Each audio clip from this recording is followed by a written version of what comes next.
പിക്ചറിൽ കാണുന്ന ആൾ മാക്സിമം ഡിസ്റ്റൻസിൽ ഈ കുന്തം പോലത്തെ സാധനം എറിഞ്ഞപ്പോഴാണ് കഴിഞ്ഞ ഒളിമ്പിക്സിന് നമ്മുടെ നാടിന് സ്വർണ്ണ മെഡൽ കിട്ടിയത്. ഇതേപോലെ ഇനി അടുത്ത ഒളിമ്പിക്സിനും ഇയാളെ കൊണ്ട് നമ്മുടെ നാടിന് ഉപകാരം ഉണ്ടാവണമെന്നുണ്ടെങ്കിൽ, സ്വർണം കിട്ടണമെന്നുണ്ടെങ്കിൽ ഇയാൾ എന്ത് ചെയ്യേണ്ടി വരും? മാക്സിമം റേഞ്ച്, അതായത് പ്രൊജക്ടൈലായിട്ട് വീഴുന്ന ഈ ഒരു ജാവലിൻ മാക്സിമം ഡിസ്റ്റൻസിൽ എത്തേണ്ടി വരും, മാക്സിമം റേഞ്ച് കവർ ചെയ്യേണ്ടി വരും. സോ എന്താണ് റേഞ്ച്?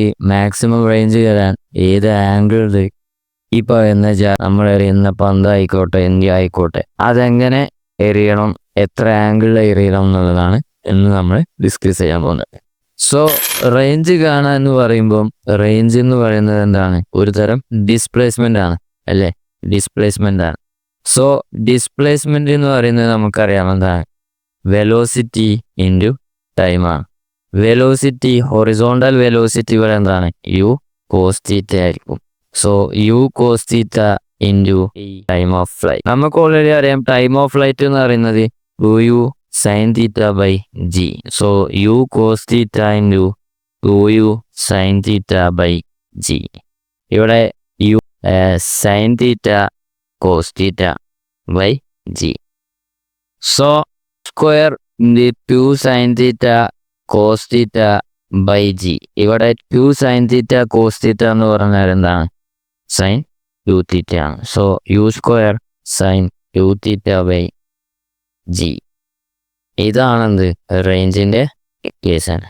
ഇവിടെ മാക്സിമം ഡിസ്റ്റൻസിൽ ഞാൻ ഫസ്റ്റ് പറഞ്ഞ പോലെ നീരജ് ചോപ്ര മാക്സിമം ഡിസ്റ്റൻസിൽ ഇനി അടുത്ത പ്രാവശ്യം അടുത്ത ഒളിമ്പിക്സിന് കഴിഞ്ഞാൽ മാത്രമേ നമുക്ക് സ്വർണ്ണ മെഡൽ കിട്ടുള്ളൂ. അപ്പം അയാളിനി എത്ര ആംഗിളിൽ ആ ജാവലിൻ എറിയേണ്ടി വരും? ആയിട്ട് എറണമെന്നുണ്ടെങ്കിൽ സൈൻ ടു തീറ്റ എന്നുള്ളിടത്ത്, അതായത് സൈൻ ആംഗിൾ മാക്സിമം എവിടെയാണോ വരുന്നത് അവിടെ എത്തണം. സൈൻ ആംഗിൾ മാക്സിമം എത്രയാണ്? 1 ആണ്. ഈ 1 വര ഏത് ആംഗിളാണ്?